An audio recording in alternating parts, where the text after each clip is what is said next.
बृहस्पतिवार को किसान नेता राकेश टिकैत का बहराइच आगमन हुआ, जहां डीएम ऑफिस के बाहर किसान यूनियन के कार्यकर्ता और पदाधिकारियों द्वारा किसान नेता राकेश टिकैत का भव्य स्वागत किया गया। संसद की सुरक्षा की चूक के मामले में उन्होंने कहा कि आखिर उनके पास किसने बनाए, कोई तो है जो उन्हें अंदर लेकर गया। हमारी एजेंसियां इतनी कमजोर नहीं है, हो सकता है ये जानबूझकर भी किया गया हो। ये सरकार की जिम्मेदारी है कि सच्चाई देश के सामने आए। सांसदों को सस्पेंड किए जाने के मामले में राकेश टिकैत ने कहा कि देश में लोकतंत्र नहीं रहा है। जो आवाज उठाएगा वो सस्पेंड होगा। आम आदमी आवाज उठाएगी, जेल जाएगी। सांसद आवाज उठाएंगे तो सस्पेंड होंगे। ये देश गुलामी की तरफ जा रहा है। टिकैत ने कहा कि ये सरकार आम लोगों की नहीं बल्कि व्यापारियों की सरकार है। उन्होंने कहा कि छत्तीसगढ़ में भाजपा की सरकार बनी और वहां का हरसा जंगल अदानी ग्रुप को दिया जा रहा है। जंगल काटे जा रहे हैं। उन्होंने कहा कि जो लोग आदिवासी हैं, जल जंगल और जमीन की बात करते हैं, उन्हें नक्सलवादी बताकर जेल में डाला जा रहा है। कल भी वहां लाठीचार्ज हुआ और लोगों को जेल में डाला गया। ईवीएम के सवाल पर उन्होंने कहा कि उत्तर प्रदेश में बीजेपी का हारा हुआ कैंडिडेट जीत का सर्टिफिकेट ले गया। उत्तर प्रदेश में बीजेपी 100 से कम सीट जीती और 150 से अधिक फर्जी सर्टिफिकेट दिया गया। इसके बावजूद न कोई कोर्ट गया, न कोई इलेक्शन कमीशन गया। बकाया गन्ना भुगतान को लेकर किसान नेता ने कहा कि किसानों का डिजिटल भुगतान होना चाहिए। जब देश डिजिटल की ओर जा रहा है तो किसानों का भी भुगतान डिजिटल रूप में होना चाहिए, लेकिन देश पर व्यापारी हावी हैं। उन्होंने बताया कि आज भाजपा संगठन की मजबूती को लेकर वे पहुंचे हैं। यहां लोगों से बात करेंगे, जमीनी मुद्दा को जानेंगे और संगठन को कैसे मजबूत किया जाए उसको लेकर विस्तार से समीक्षा की जाएगी। स्ट्रीट बस के लिए बहराइच से महेश चंद्र गुप्ता की रिपोर्ट। देखने को मिली है, सरकार की गारंटी है भाई, सरकार की गारंटी है ना। कौन लोग गए, कैसे गए, कौन उनको देखेगा, किसने पास बनवाए, क्या ये जानबूझ के करा गया है? हमारी एजेंसी तो इतनी कमजोर है, कोई ना कोई लेकर गया होगा ना, क्या हुआ और वो देश के सामने आए। सांसदों को सस्पेंड किया जा रहा है। अब तो सस्पेंड तो होंगे, लोकतंत्र रहा कहाँ देश में? आवाज उठाएंगे तो सस्पेंड होंगे।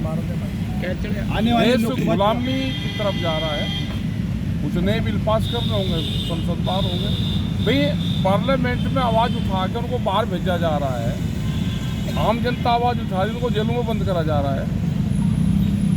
तो हालात देश के खराब होंगे और खराब होंगे।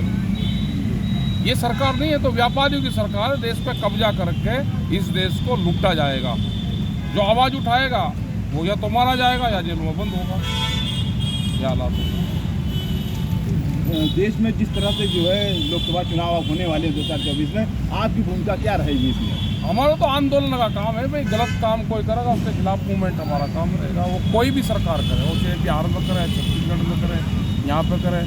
अब छत्तीसगढ़ में मुख्यमंत्री ने शपथ ली, जो लोग वहाँ आंदोलन कर रहे थे, हरसाओं का एक जंगल पड़ता है बड़ा, उस जंगल को अडानी को दिया जा रहा है। जंगल काटे जा रहे, पर्यावरण की बात करते हैं। दिल्ली के कागजों में पेड़ लगता है और जो ओरिजिनल जंगल हमारे हैं उनको काटा जा रहा है। जो लोग जल जंगल जमीन की बात करते हैं, जो आदिवासी हैं, उनको नक्सलाइट कहेगा, उनको जेलों में डाला जा रहा है। कल भी वहाँ से बहुत लोग पर लाठीचार्ज हुए और वहाँ से लोग पकड़ कर जेल में भेजे जा रहे हैं। नई संसद में जिस तरह से हमला हुआ, स्मोक बम फेंके गए, उस पर क्या उसकी जांच होनी चाहिए। पूरी गलत चीजें हैं, जांच होनी चाहिए। एजेंसियां क्या कर रही है, कैसे गई, कौन लेकर गया, किसने पास बनवाए, या भाई वे जितने सांसद हैं वो यही तो कह रहे हैं कि उसको सार्वजनिक करो। जो आवाज उठाएगा वो संसद से बाहर जाएगा, निलंबित होगा। जो सड़क पर आवाज उठाओगा जेल जाएगा। तो 5 राज्यों में विधानसभा चुनाव हुए, जिसमें से जब बीजेपी को जीत मिली तो कहीं ना कहीं विपक्ष अब सवाल उठा रहा है ईवीएम को लेकर के। उत्तर प्रदेश में क्या हो गया था? उत्तर प्रदेश में तो बीजेपी का हारा हुआ कैंडिडेट जीत का सर्टिफिकेट लेकर गया। 100 से कम सीटें जीती है यहाँ पे और 150 से ज़्यादा सीटों पर फर्जी तरीके से दिया गया सर्टिफिकेट। कोई कोर्ट गया, कोई इलेक्शन कमीशन गया। हारा हुआ कैंडिडेट बीजेपी के मुख्यालय जाएगा, हार कर इलेक्शन कमीशन कोर्ट नहीं जाएगा। ईवीएम का क्या कहना है? ईवीएम से चुनाव हो? बिना ईवीएम के हो रहा तो बहुत काम है। ईवीएम से नहीं होना चाहिए, बगैर उसके चुनाव होना चाहिए। गन्ना भुगतान नहीं हो पा रहा है, ये ऐसा हालात लगभग हर जगह देखने को मिलता है।